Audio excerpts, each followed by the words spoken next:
The year was 1943, and in a small bakery on Rue de la Paix in occupied Lyon, France, something far more dangerous than bread was being baked every morning before dawn. While Nazi officers strolled past the storefront, breathing in the comforting aroma of fresh baguettes, they had no idea that the very loaves they purchased contained messages that would lead to their own ambush. The baker's hands, dusted white with flour, were not just crafting food for a starving city under occupation. They were writing death sentences for German patrols, encoded in the golden crust of each loaf. This is the true story of how one ordinary man turned his bakery into the most effective communication hub of the French resistance, saving hundreds of lives while standing face to face with the enemy every single day. By the time you finish watching this video, you will understand why the Gestapo called him the ghost they could never catch, and why his story was buried for over 70 years. Before the Nazi jackboots echoed through the cobblestone streets of Lyon, the city was known as the gastronomic heart of France, a place where food was not just sustenance but art, culture, and identity. Jean-Claude Beaumont was nobody special in this world of culinary tradition. He inherited his father's bakery at 28 years old, a modest shop that had served the neighborhood for 3 generations. His day began at 3 in the morning, firing up the brick oven that his grandfather had built with his own hands, mixing dough with the same recipes passed down through decades of peace. The people of Rue de la Paix knew him as the quiet baker, who always had a warm smile and whose croissants were somehow lighter than air. He had no military training, no background in espionage, and no reason to believe he would become anything other than what he was. A simple craftsman trying to make an honest living in a world that still made sense. Then came June of 1940, and everything that made sense shattered like glass under a hammer. The German Wehrmacht rolled into Lyon with a force that turned summer into winter overnight. The occupation was not just a military takeover, but a suffocation of the soul. Curfews were imposed, radios were confiscated, and anyone caught listening to the BBC faced immediate execution. The Gestapo established headquarters less than 3 blocks from Jean-Claude's bakery, in a requisitioned hotel that became a house of screams. Every morning, he watched his neighbors lower their eyes as German soldiers patrolled the streets, their rifles slung casually over shoulders, as if they owned not just the city but the very air people breathed. Food became a weapon of control. Ration cards determined who ate and who starved, and the Nazi administration made sure that collaboration was rewarded with extra butter, extra flour, extra life. Jean-Claude could have chosen the easy path, and nobody would have blamed him. The Germans loved French bread, and they needed bakers who could keep their soldiers fed and their officers comfortable. He received offers, whispered proposals that came with promises of protection, unlimited supplies, and a future where his business would not just survive, but thrive under the new order. Some of his fellow bakers accepted, reasoning that feeding the enemy was better than closing their doors and watching their families starve. But Jean-Claude had watched the Gestapo drag his neighbor, a schoolteacher named Monsieur Arnaud, from his home at midnight for the crime of possessing a forbidden book. He had seen the fear in the eyes of Jewish families as new regulations were posted each week, tightening the noose. And he had heard the rumors, whispered in the darkest corners of the city, about trains leaving Lyon packed with people who never returned. It was in October of 1942 that the resistance found him, or perhaps he found them. The initial contact was so subtle that Jean-Claude almost missed it entirely. A woman he had never seen before entered his shop just before closing time and ordered a specific combination of bread that no customer had ever requested. 3 baguettes and 2 small round loaves arranged in a pattern that seemed random, but was not. She paid with exact change, left without another word, and when Jean-Claude cleaned the counter that evening, he found a tiny slip of paper tucked beneath the coin dish. The message was written in cramped handwriting and offered him a choice that would define the rest of his life. The resistance needed someone who moved freely through the city, someone the Germans trusted, someone whose daily routine was so ordinary that it became invisible. They needed a baker. What the note did not say, but what Jean-Claude understood with absolute clarity, was that accepting this role meant accepting his own death sentence. If caught, there would be no trial, no mercy, no quick end.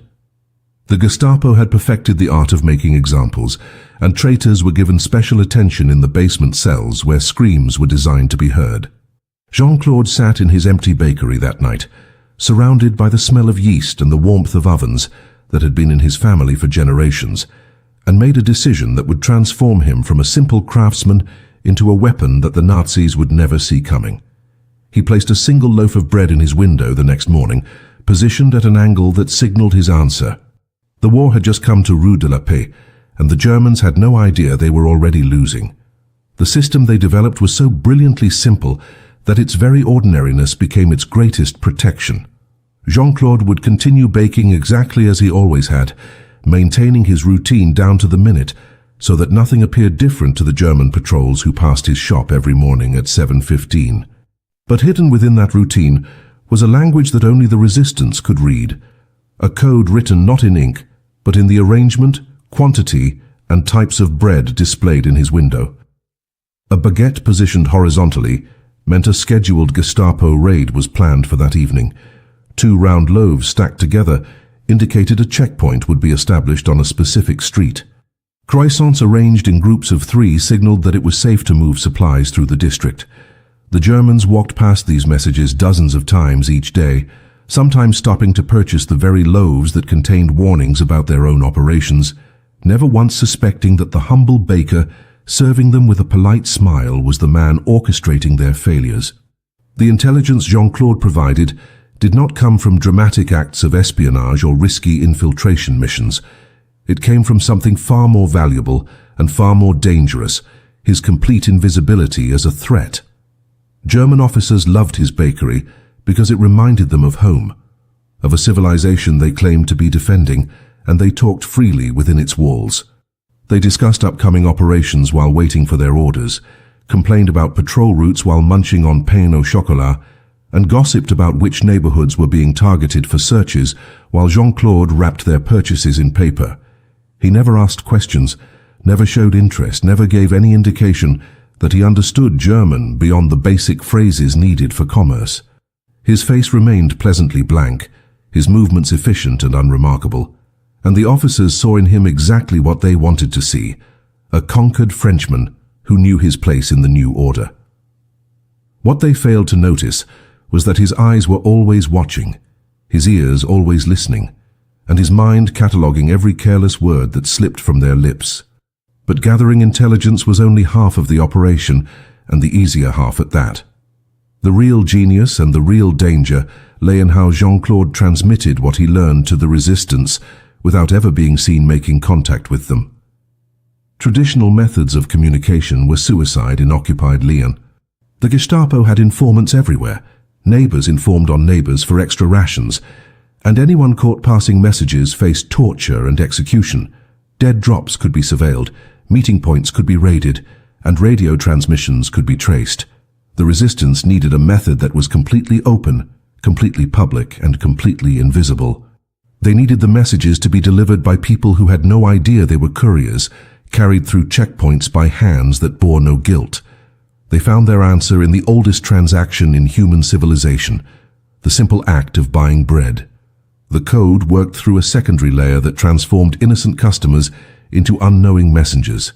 Certain loyal families in the neighborhood, carefully vetted members of the resistance network, knew to watch for specific signals in Jean-Claude's window display. When they saw the designated pattern, they would enter the shop and request their bread using predetermined phrases that sounded entirely natural. Jean-Claude would then hand them a specific loaf, always warm from the oven, always wrapped in the same brown paper that every customer received. But before wrapping certain loaves, Jean-Claude would use a thin wooden skewer to pierce tiny holes in the crust, holes so small they looked like natural imperfections in the baking process. These holes, arranged in specific patterns, spelled out numbers using a modified version of Braille that the resistance had adapted for this exact purpose. The numbers indicated times, locations, and the nature of the threat. A resistance member would receive the bread from the unknowing customer, break it open at a safe house, and read the message baked into its very structure. The beauty of the system was its redundancy and its deniability. If a customer was stopped at a checkpoint and their bread was inspected, The German soldiers would find exactly what they expected: a fresh baguette or a round loaf, still warm, completely ordinary. The tiny holes meant nothing to anyone who did not know the code, and even if the Germans had suspected something, proving that random imperfections in bread crust were actually coded messages would have been impossible. Jean-Claude himself maintained complete deniability because he never directly handed messages to resistance members. If questioned, he was simply a baker selling bread to customers, and the customers themselves had no idea they were carrying intelligence. The system had been designed to survive even if Jean-Claude was arrested and tortured, because he could truthfully say he never met with the resistance, never passed them documents, never did anything but bake bread and sell it to whoever walked through his door. Yet despite these protections, the danger escalated with each passing week, as the Gestapo grew increasingly frustrated by the resistance's uncanny ability to avoid their raids. By early 1943, the Germans knew there was a leak somewhere in their Lion operations, someone who was feeding the enemy information with impossible accuracy. Checkpoints that should have caught resistance fighters found only confused civilians. Raids on suspected safe houses discovered empty rooms still warm from recently departed occupants. Ambushes planned in secret were met with counter-ambushes that decimated German patrols. The Gestapo began hunting for their ghost with methodical fury, tightening security, restricting information, and watching everyone with suspicion. And every morning Jean-Claude fired up his ovens at 3 a.m., mixed his dough with hands that never trembled, and waited to see if this would be the day his invisible war finally became visible. The message baked into the bread that particular morning in March warned of the largest coordinated raid the Gestapo had ever planned, a sweep designed to capture the entire Lion resistance network in a single night. Jean-Claude had no way of knowing that the officer who leaked this information while buying croissants had been testing him, watching his face for any flicker of recognition, any hint of understanding. The trap was not just for the resistance anymore, it was also closing around the baker on Rue de la Paix. The test came on a cold morning when frost covered the bakery windows and the city still slept under the weight of curfew. A Gestapo officer named Klaus Zimmermann entered the shop alone, 30 minutes before Jean-Claude normally opened to the public, his boots clicking against the tile floor with deliberate menace. Zimmermann was not one of the regular customers who came for breakfast pastries and idle conversation. He was a counterintelligence specialist, transferred from Berlin specifically to find the source of the leaks that were bleeding the occupation forces dry. His reputation preceded him through whispered warnings in the resistance network, a man who extracted confessions from suspects who swore they had nothing to confess, who saw patterns where others saw only chaos. He stood in the doorway studying Jean-Claude with eyes that missed nothing, taking in the flour-dusted apron, the worn hands, the practiced movements of a man who had performed the same routine for years. The silence between them stretched like wire pulled tight, and Jean-Claude continued kneading dough with steady rhythm, his heartbeat thundering in his chest, while his face remained calm as still water. Zimmermann began asking questions that seemed random, but were anything but, weaving a web designed to catch inconsistencies and trap a man in his own words. He wanted to know about Jean-Claude's customers, which German officers frequented the shop, what they talked about while waiting for their orders. He inquired about the baker's politics before the war, his opinions on the occupation, whether he had friends or family who had disappeared into the night. Each question was delivered in fluent French, with a slight accent that somehow made the interrogation more threatening, as if the language itself was a weapon being wielded with precision. Jean-Claude answered with the exhausted resignation of a man who had survived 3 years of occupation by keeping his head down and his mouth shut. He named the officers who came regularly, because refusing would have been suspicious, admitted he heard them talk but claimed he paid no attention because their business was not his concern. He was just a baker trying to feed his city and stay alive, nothing more complicated than that, nothing more dangerous than flour and yeast. The Gestapo officer moved through the bakery like a predator searching for scent, examining the bread displays with an intensity that transformed innocent loaves into potential evidence. He picked up baguettes and studied their crusts under the lamplight, running his fingers over the surface as if reading Braille, which sent ice through Jean-Claude's veins, because that was exactly what the man was doing, even if he did not know it. Zimmerman asked why some loaves had small imperfections, tiny holes and irregularities that could be seen if one looked closely enough. Jean-Claude explained with the patient tone of a craftsman that bread was a living thing, that air pockets formed naturally during rising, that no two loaves were ever identical, because baking was an art guided by feel and experience rather than mechanical precision. He offered to show Zimmerman the entire process, from mixing the dough to pulling finished loaves from the oven, an invitation that carried hidden brilliance because guilty men did not volunteer to reveal their methods. The officer declined but continued his inspection, and for 20 agonizing minutes the future balanced on whether this German would see pattern or randomness in the holes dotting the bread crust. What saved Jean-Claude that morning was not his answers or his steady hands, but something he could never have anticipated or controlled. A young German soldier burst into the bakery with urgent news that a resistance cell had been spotted 3 blocks away. Armed men moving through the railroad district in broad daylight. Zimmerman's attention snapped away from the bread and toward this immediate crisis, his hunter's instinct drawn toward active prey rather than the passive mystery of a bakery.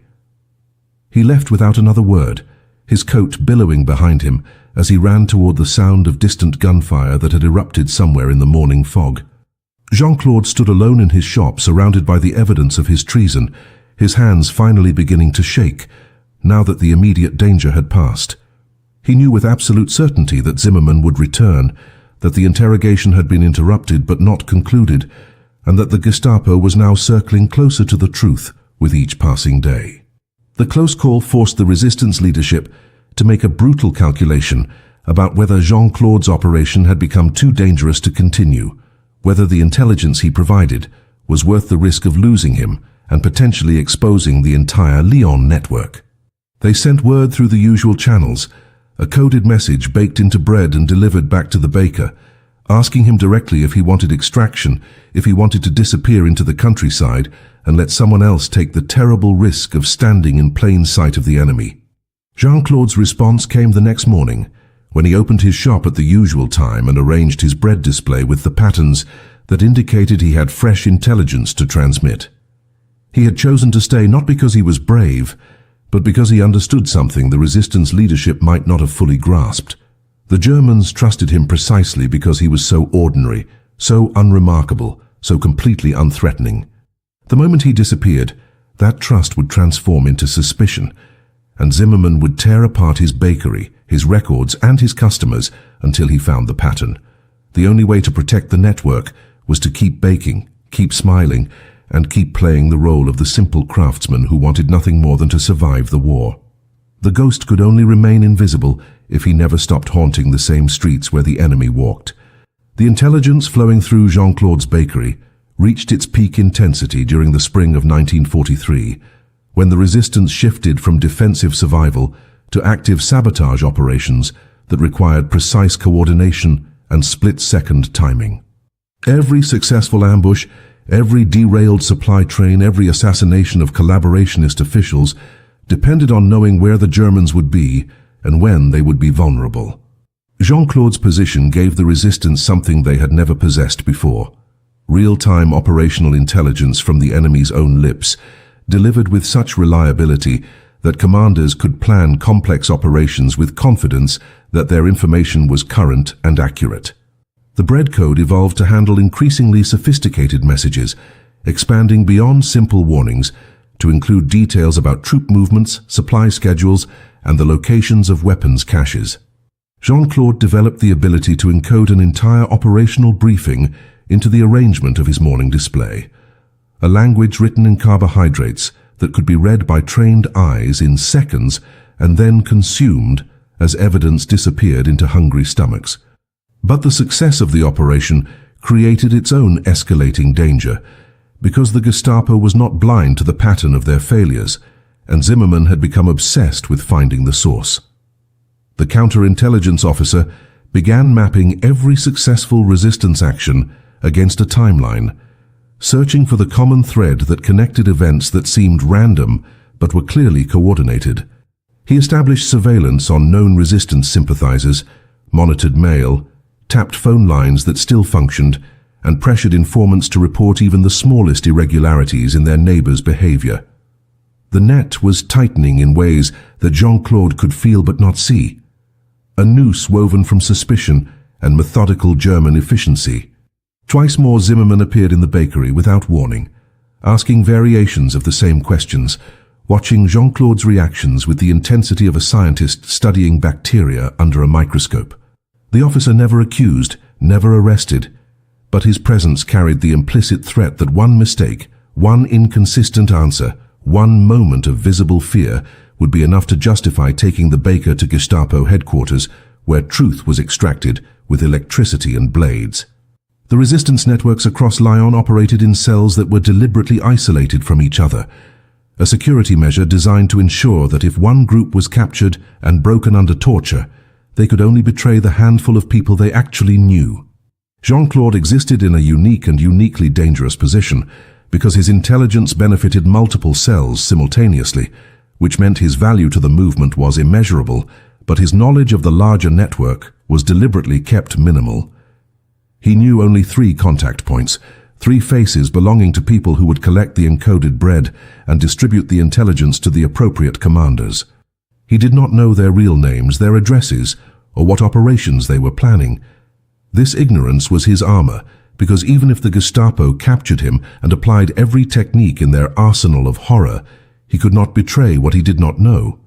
The system protected the network, but offered no protection to Jean-Claude himself, who understood that if Zimmermann decided to arrest him based purely on suspicion, there would be no rescue mission and no prisoner exchange. He would simply disappear into the basement cells and eventually into an unmarked grave. The psychological toll of maintaining his double life began manifesting in ways that Jean-Claude fought to conceal, but could not entirely suppress. He stopped sleeping more than 2 or 3 hours each night, his mind refusing to rest, because closing his eyes meant losing the vigilance that kept him alive. His hands developed a tremor that appeared only when he was alone, shaking uncontrollably once the performance ended and the mask could slip. He lost weight despite being surrounded by bread every day, his appetite destroyed by the constant cortisol flooding his system. The face that looked back at him from the mirror each morning belonged to a man aging in accelerated time, new lines appearing around his eyes, grey spreading through his hair like frost. Yet when he stepped into his bakery and tied on his apron, the transformation was complete and absolute. The frightened man disappeared, and the pleasant baker emerged, smiling at customers and chatting about weather and rations, as if his greatest concern was whether the flour shipment would arrive on time. What kept Jean-Claude functioning through the exhaustion and terror was not patriotism or ideology, but something more fundamental and more powerful. Every morning when he encoded a message into bread crust, he was saving lives he would never meet, protecting families he would never know, giving desperate people a chance to escape the raids that would otherwise consume them. He had learned through whispered reports that filtered back through the resistance network that his warnings had prevented the capture of over 200 resistance fighters and their families, that entire cells had survived because they knew exactly when to evacuate their safe houses and exactly which routes to avoid. Children were alive because their parents had received bread with holes that spelled out danger. Young men and women had escaped torture because Jean-Claude had overheard a German officer mention a checkpoint location while buying croissants. The invisible baker had become the guardian angel of Lyon's resistance, and he carried that responsibility like a cross that grew heavier with each passing day. But crosses, as Jean-Claude knew from his Catholic upbringing, were meant to be carried until the very end, and his end was coming faster than he wanted to admit. Zimmermann was getting closer, the questions more pointed, the visits more frequent, and sooner or later the Gestapo officer would stop suspecting and start knowing.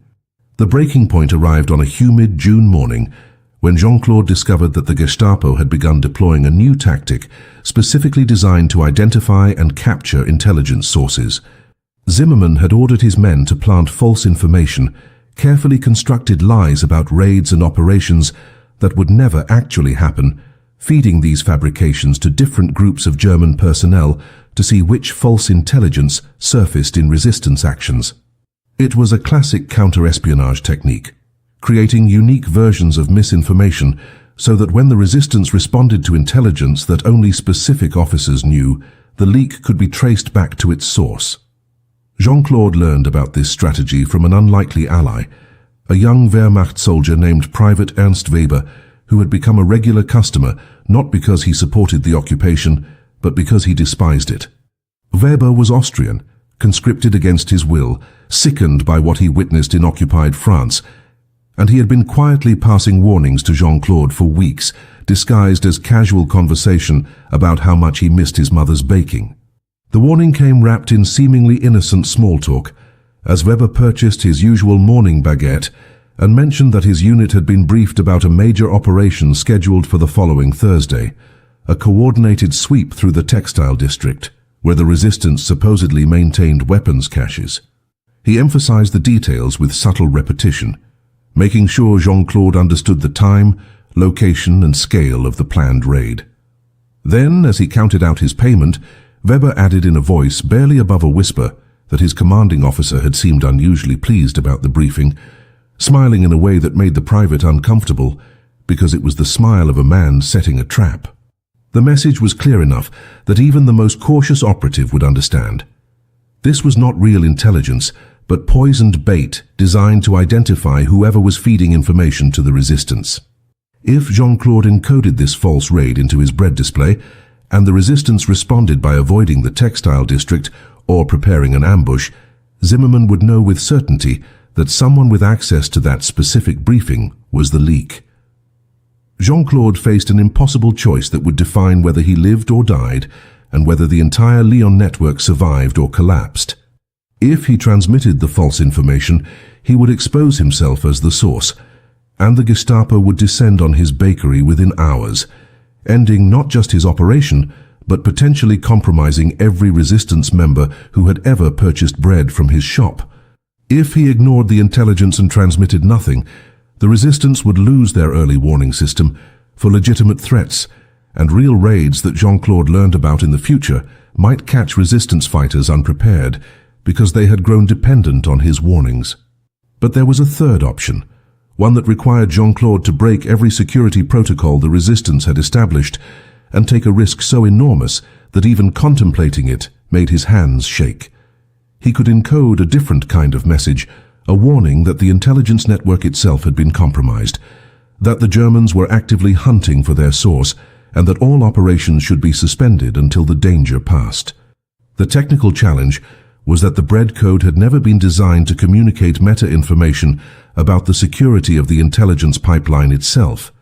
Every pattern Jean-Claude knew how to create related to specific tactical warnings, raid times, checkpoint locations, patrol routes. There was no established sequence of holes and arrangements that meant the system is compromised or trust nothing you receive for the next week. He would have to improvise a message using the existing vocabulary in a way that resistance operatives might understand, while remaining cryptic enough that if the Gestapo somehow cracked the code, they would not immediately understand what they were reading. Jean-Claude decided to use the most extreme version of the warning signal, an arrangement that the resistance had designated for use only in absolute emergencies when Lyon itself was about to fall. He placed every single loaf of bread in his window upside down, an impossibility in normal circumstances because inverted loaves would not display properly and would look absurd to any customer. The message was visual chaos, a scream of wrongness that could not be missed. The gamble was that resistance operatives would recognize this impossible arrangement as a signal that something catastrophic had occurred, that the normal system could not be trusted, and that they should go to ground immediately. What Jean-Claude could not control was whether Zimmermann or his men would notice the bizarre display and recognize it as a coded message rather than dismissing it as the mistake of an exhausted baker having a bad morning. He kept the inverted loaves in place for exactly 20 minutes, long enough for the early morning resistance contacts to see and photograph the arrangement, then removed them and reset his display to normal before the majority of German customers arrived for breakfast. Those 20 minutes felt like 20 hours as Jean-Claude worked with his back to the window, listening for the sound of boots rushing toward his door, waiting for the shout of discovery that would end everything. When the first regular German customer entered at 7:30 and commented only on the wonderful smell of fresh bread, Jean-Claude allowed himself to believe he might have bought the resistance a few more days of safety. But he also knew with grim certainty that Zimmermann would hear about the upside-down loaves from informants who reported everything unusual, and the counterintelligence officer would add this strange behavior to his growing file on the baker of Rue de la Paix. The resistance understood Jean-Claude's emergency signal with a clarity that probably saved the entire Lion network from decapitation, and their response demonstrated the sophisticated coordination that his intelligence had made possible. Within hours of the inverted bread display, safe houses were evacuated, weapons caches were relocated, and key operatives disappeared into the countryside or into the identities of ordinary civilians who had never resisted anything. The network went dark completely, suspending all operations and cutting off contact between cells in a coordinated silence that left the Gestapo grasping at shadows. When Zimmermann sprung his trap the following Thursday and raided the textile district with overwhelming force, his men found exactly nothing except confused factory workers and empty warehouses. But more importantly, the resistance did not respond to the false intelligence with an ambush or any action whatsoever, which meant Zimmermann's test had failed to identify his leak. The counterintelligence officer was left with a mystery that had no solution because the source he was hunting had effectively disappeared without actually going anywhere. Jean-Claude maintained his bakery routine with mechanical precision during the 2 weeks of operational silence, continuing to open at the same hour and serve the same customers while transmitting absolutely nothing through his bread displays. The patterns in his window were now genuinely random, driven only by aesthetic considerations and the natural flow of inventory rather than coded meanings. German officers still purchased their morning pastries, still talked carelessly in his presence, and Jean-Claude still listened with the attentiveness that had become second nature. But the intelligence he gathered went nowhere, because the collection mechanism had been deliberately shut down to protect both the source and the network. This period of forced inactivity was psychologically devastating in ways that active operation had never been, because Jean-Claude was acutely aware that people were probably dying due to raids he could have warned them about, that resistance fighters were walking into traps he had the information to help them avoid. The weight of that unused knowledge crushed him more than the fear of discovery ever had. Zimmermann interpreted the sudden disappearance of the resistance's tactical advantage as confirmation that his counterintelligence operation was working, that he had spooked the source into silence even if he had not yet identified them. He increased the frequency of his visits to Jean-Claude's bakery, no longer pretending these were casual inspections, but openly treating them as interrogations.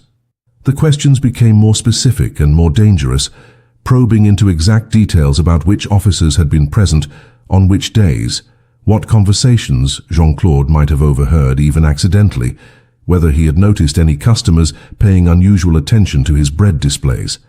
The Gestapo officer brought photographs of known resistance members and asked if Jean-Claude recognized any faces from his customer base, a test that was particularly treacherous because Jean-Claude did in fact recognize 3 of the faces as his primary contacts, the people who collected the encoded loaves. He studied each photograph with the careful attention of a man genuinely trying to be helpful, then shook his head and explained that he served hundreds of customers each week and faces blurred together after years of occupation and exhaustion. The psychological warfare extended beyond interrogation into more subtle forms of intimidation designed to break Jean-Claude's composure and force a mistake. Zimmermann began sending different German personnel into the bakery at random times, young soldiers who would stand silently watching Jean-Claude work, their presence a constant reminder that he was under surveillance.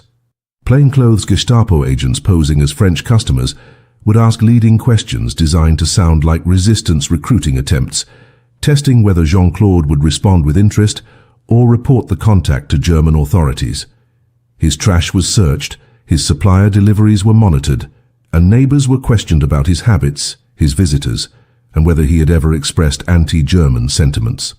The net was tightening not through evidence but through pressure, and Zimmermann was betting that eventually the accumulated stress would crack Jean-Claude's facade and reveal the spy hiding behind the baker's apron.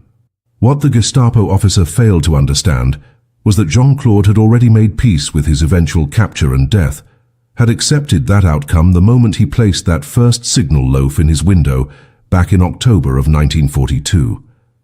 The fear that might have broken another man had been metabolized into a cold clarity about what mattered and what did not. Survival was no longer the objective, because survival under occupation was just another form of death, a slow suffocation of everything that made life worth living. What mattered was how many people he could save before the end came, how much damage he could inflict on the machinery of occupation, how many small victories he could steal from an enemy that seemed invincible. When the resistance finally sent word that operations would resume and that Jean-Claude's intelligence was needed again, despite the increased danger, he did not hesitate or question the decision. He simply returned to encoding messages in bread crust, placing his life on the line with each arrangement, and waiting to see whether the next customer through his door would be someone seeking breakfast or someone seeking his head. The ghost of Rue de la Paix was haunting the occupation again, and this time both he and Zimmerman knew that their game of invisible chess was approaching its end game. The critical intelligence that would define Jean-Claude's legacy and seal his fate arrived on August 14, 1943, during a conversation he was never supposed to hear. A senior SS officer named Hauptsturmführer Dietrich Koch entered the bakery shortly after dawn, accompanied by two subordinates, and while Jean-Claude prepared their order, the men discussed operational details with the casual arrogance of conquerors who believed French civilians were too stupid or too broken to understand German. Koch was explaining the final details of Operation Thunderclap, a coordinated mass arrest planned for August 20th that would target not just known resistance members, but their entire families, their neighbors, and anyone who had ever been reported for suspicious behavior. The scope was breathtaking and horrifying. Over 1,200 people were marked for arrest across Lyon, to be rounded up simultaneously at dawn and transported immediately to camps in Germany. The operation was designed to decapitate the resistance completely, by removing not just the fighters, but the entire support network of sympathizers, suppliers, and safe house operators who made resistance possible. Jean-Claude continued slicing bread with hands that wanted to tremble, but could not afford to betray him, his mind racing through the implications of what he was hearing. This was not a tactical raid that could be avoided by evacuating a few safe houses or rerouting an arms shipment.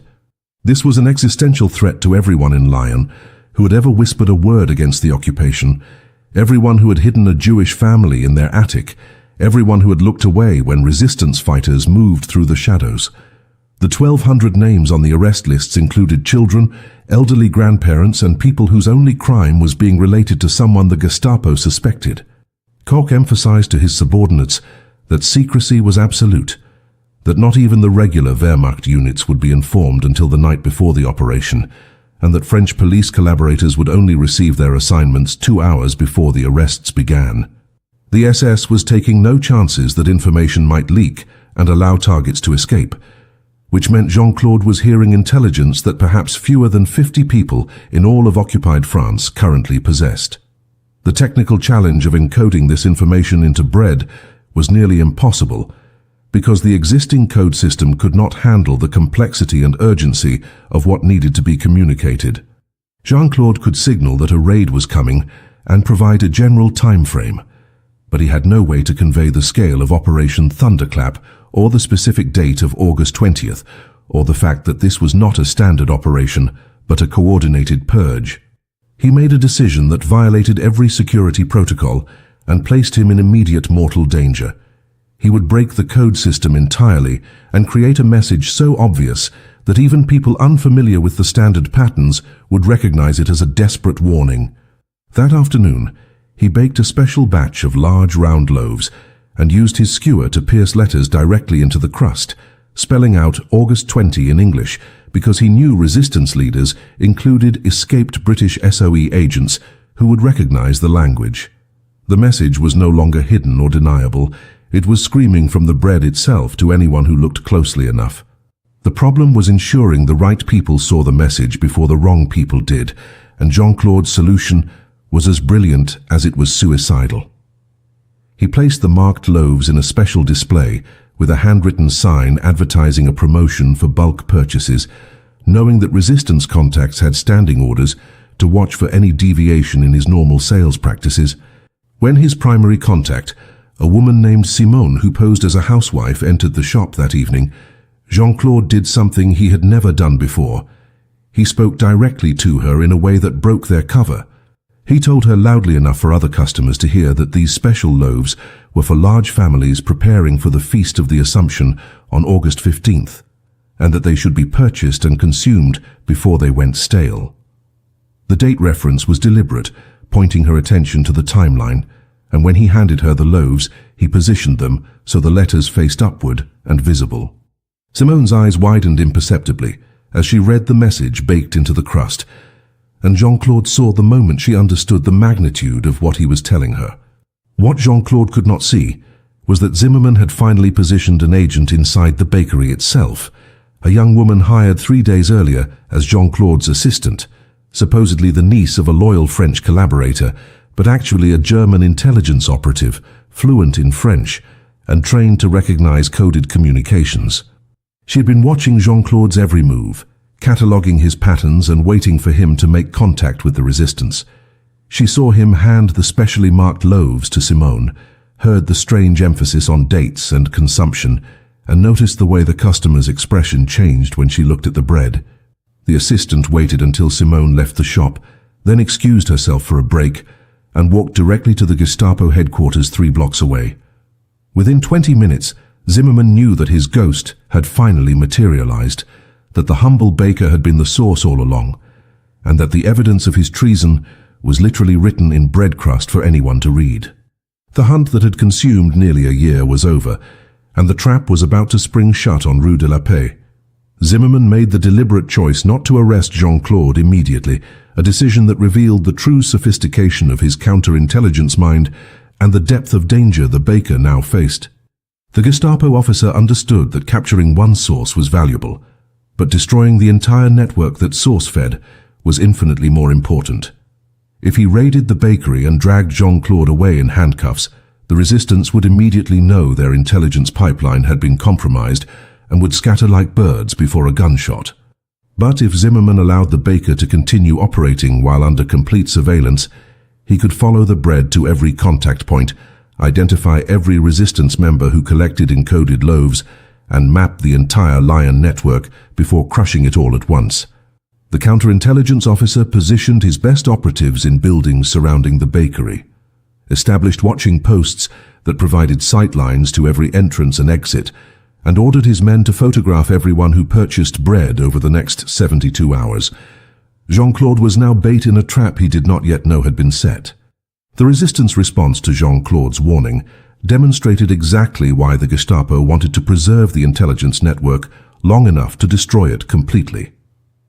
Within 18 hours of Simone receiving the marked loaves, an emergency council convened in a safe house outside Lyon, involving representatives from every major resistance cell operating in the region. The message about August 20th had created panic and urgent action simultaneously, because if the intelligence was accurate, they had less than 6 days to evacuate 1,200 people from a city under total occupation surveillance. The scale of the required operation was unprecedented and probably impossible, but the alternative was accepting mass deportation and death. Resistance leaders made the brutal calculation that Jean-Claude's information had always been accurate, that his warnings had never failed them, and that they had to trust him one final time, even if it meant exposing their entire organizational structure in a desperate evacuation effort. The next 5 days transformed Lyon into a city of ghosts, as the resistance executed the largest civilian evacuation in occupied French history, moving people through networks of safe houses, forged documents, and smuggling routes that had been built over 3 years of occupation. Families disappeared from their homes in the middle of the night, children were sent to live with relatives in the countryside under false names, and anyone on suspected Gestapo lists was given new identities and new lives. The operation required coordination between dozens of resistance cells, collaboration with sympathetic clergy who hid people in churches, and the complicity of French railway workers who looked the other way when unauthorized passengers boarded trains heading south. It was a masterpiece of desperate logistics, made possible entirely by the 6-day warning that Jean-Claude had provided, and every person involved knew they were gambling everything on the accuracy of intelligence baked into bread crust by a man they had never met. Zimmerman watched this exodus unfold through his surveillance network with growing satisfaction, because every evacuation route revealed itself to his cameras, every safe house was documented, every resistance courier was photographed and identified. He now possessed a complete map of the Lyon underground, names and faces and locations that would normally have taken years of interrogation and torture to extract. The Gestapo officer made detailed notes about the organizational structure he was observing, impressed, despite himself, by the sophistication of the network and the speed of their response. He calculated that he could allow the evacuation to proceed almost to completion, let the resistance believe they had saved their people, and then strike on August 19th, one day before Operation Thunderclap, arresting not just the original targets, but every resistance operative who had exposed themselves during the evacuation effort. It would be a decapitation strike so complete that organized resistance in Lyon would cease to exist. Jean-Claude sensed the surveillance closing around him like a fist, even though he could not see the specific watchers or identify the trap's mechanisms. The instinct that had kept him alive for nearly a year screamed warnings that something fundamental had changed, that the game had entered a new and final phase. German customers who entered his bakery now watched him with an intensity that went beyond normal wartime suspicion, their eyes tracking his movements with the focus of people gathering evidence rather than purchasing breakfast. His assistant, the young woman who had appeared so conveniently just days before his most dangerous transmission, asked questions that seemed innocent but probed too deeply into his methods and his customers. Private Weber stopped coming to the bakery entirely, an absence that spoke volumes because the young Austrian had been a daily presence for months. Jean-Claude understood with crystalline clarity that he had been compromised, that Zimmerman knew or strongly suspected his role, and that the only reason he was not already in Gestapo custody was because the Germans wanted to catch bigger prey. He was being used as bait, and the people he had tried to save by warning them about August 20th were now walking into a trap baited with his own intelligence. The ghost had finally been seen, and visibility in the world of occupation resistance meant only one thing. Death was no longer a possibility but a certainty, and the only question remaining was how many people would die with him. Jean-Claude made his final decision on the evening of August 18th, sitting alone in his bakery after closing time, surrounded by the tools of his trade and the evidence of his treason. He understood that if he continued operating even one more day, the Gestapo would follow his contacts directly to the resistance members who had orchestrated the evacuation, completing Zimmerman's trap and destroying everything he had sacrificed to protect. But he also understood that if he simply disappeared or committed suicide, the resistance would assume he had been captured and would go to ground, potentially abandoning people who still needed evacuation before the 20th. There was only one option that would save the network, while preventing Zimmerman from using him as bait any longer. He needed to destroy his own credibility so completely that the Gestapo would have no choice but to arrest him immediately, ending the surveillance operation before it could bear fruit. Jean-Claude would have to confess, but confess in a way that protected everyone except himself. The baker spent his final free night writing a detailed letter in German addressed directly to Hauptsturmführer Koch, the SS officer whose careless conversation had revealed Operation Thunderclap. The letter confessed everything, that Jean-Claude had been feeding intelligence to the resistance since October 1942, that he had encoded messages in bread arrangements and crust patterns, that he had overheard German conversations and transmitted warnings that prevented dozens of arrests. But the confession was carefully constructed to contain no specific information about resistance members, meeting locations, or operational methods beyond his own role. He described his contacts only in the vaguest terms, claimed he never knew their real names or where they took the intelligence after leaving his shop, and insisted he had acted alone out of patriotic conviction rather than as part of any organized network. The letter was simultaneously a complete admission of guilt and a masterpiece of misdirection. giving the Gestapo their spy while providing nothing they could use to capture anyone else. Jean-Claude placed the letter in an envelope and walked through the dark streets of Lyon to Gestapo headquarters, carrying with him one final loaf of bread marked with holes that spelled out a message in the resistance code. Baker compromised, ignore all future intelligence, network secure. He left the marked loaf on the doorstep of a residence he knew belonged to a resistance courier, a woman who would find it at dawn and understand that Jean-Claude's operation had ended, but that she and her comrades were safe. Then he walked directly to the entrance of Gestapo headquarters and handed his confession letter to the shocked guard at the gate, requesting to speak with Koch immediately about a matter of intelligence importance. The guard read the first paragraph of the letter, his eyes widening, and within minutes Jean-Claude was surrounded by armed soldiers and being escorted into the building from which very few people ever emerged. Zimmermann arrived at headquarters 20 minutes later, summoned urgently from his apartment, and when he read Jean-Claude's confession, his reaction was not triumph, but volcanic rage. The counterintelligence officer understood immediately what the Baker had done, how the self-confession had destroyed days of careful surveillance and prevented the larger arrests Zimmermann had been positioning to execute. By turning himself in before the trap could close, Jean-Claude had protected his network at the cost of his own life, and there was nothing Zimmermann could do to reverse the sacrifice. The Gestapo could torture the Baker for weeks and extract nothing of value because Jean-Claude genuinely did not know the real identities or locations of the people he had served. The ghost had chosen to become visible on his own terms, and in doing so had ensured that he would be the only casualty of his exposure. The interrogation that followed was exactly as brutal as Jean-Claude had anticipated, but he endured it with the quiet dignity of a man who had already won the only victory that mattered. They broke his fingers to prevent him from ever baking again, burned him with cigarettes, beat him until his ribs cracked, and demanded names he did not have and information he could not provide. Through it all, Jean-Claude repeated the same truth.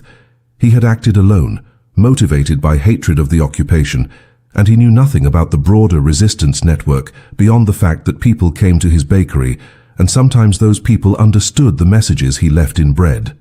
On August 20th, Operation Thunderclap proceeded as planned, but instead of capturing 1,200 resistance members and sympathizers, the Gestapo found mostly empty homes and forged documents indicating that families had relocated for work or family emergencies.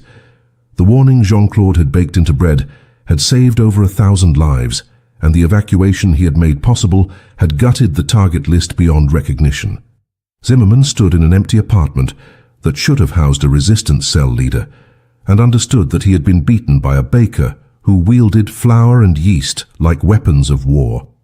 Jean-Claude Beaumont was executed by firing squad on August 23, 1943, and died without ever revealing a single name beyond his own.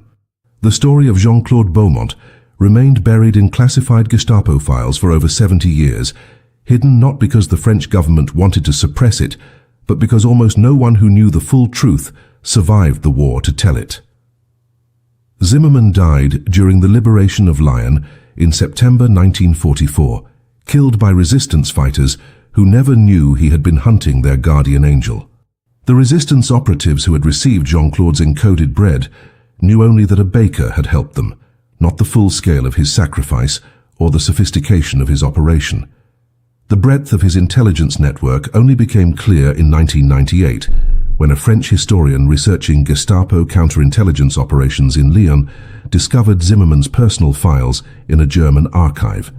The files contained Jean-Claude's confession letter, surveillance photographs of his bakery, and Zimmermann's furious after-action report documenting how a simple craftsman had outmaneuvered the entire apparatus of Nazi intelligence and saved over 1,000 lives with nothing more than bread and courage.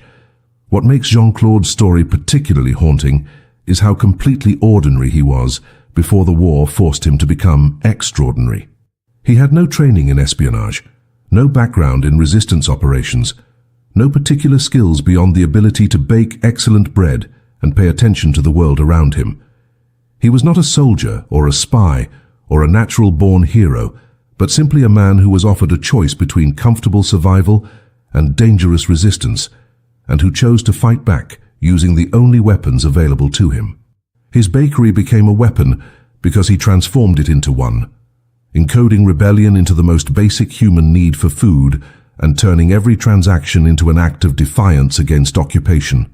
The genius of his operation lay in its visibility, in the fact that German officers bought the very bread that contained warnings about their own operations, never suspecting that the humble baker they patronized was orchestrating their defeat, one loaf at a time. The evacuation Jean-Claude enabled in August 1943 proved decisive for the Lion Resistance Network's survival and continued operations through the final year of occupation. The 1,200 people who escaped arrest included key resistance leaders, Allied intelligence operatives, Jewish families, and the infrastructure of support that made organized rebellion possible. Many of these survivors went on to participate in the liberation of Lyon, some joining the Free French forces, others continuing resistance operations that tied down German troops needed elsewhere. The military impact of Jean-Claude's final warning rippled far beyond Lyon itself, contributing to the broader weakening of German control in southern France that made the Allied advance after D-Day significantly easier than it might otherwise have been. A single baker's decision to encode a message in bread crust altered the course of the war in ways that can never be fully quantified, but were undeniably real. Today, a small plaque marks the location where Jean-Claude's bakery once stood on Rue de la Paix, installed in 2003 after the historian who discovered his story campaigned for recognition. The plaque is modest, easy to miss if you are not looking for it, which somehow seems appropriate for a man whose greatest strength was being overlooked and underestimated. Tourists walk past it every day without noticing, and most residents of modern Lyon have never heard of Jean-Claude Beaumont or the invisible war he fought from behind a counter covered in flour dust. But for those who stop to read the inscription and understand what happened in that ordinary bakery during the darkest years of the 20th century, the message is clear and eternal. Resistance does not require superhuman abilities or perfect circumstances. It requires only the willingness to use whatever tools you have, to take whatever risks are necessary, and to accept that the most powerful weapon against tyranny is often the simplest human refusal to cooperate with evil. Jean-Claude Beaumont baked bread, and in doing so, he saved a city. His story was erased from history not by conspiracy, but by the nature of invisible war, where the greatest heroes are often those whose names are never known and whose sacrifices are never celebrated, until now.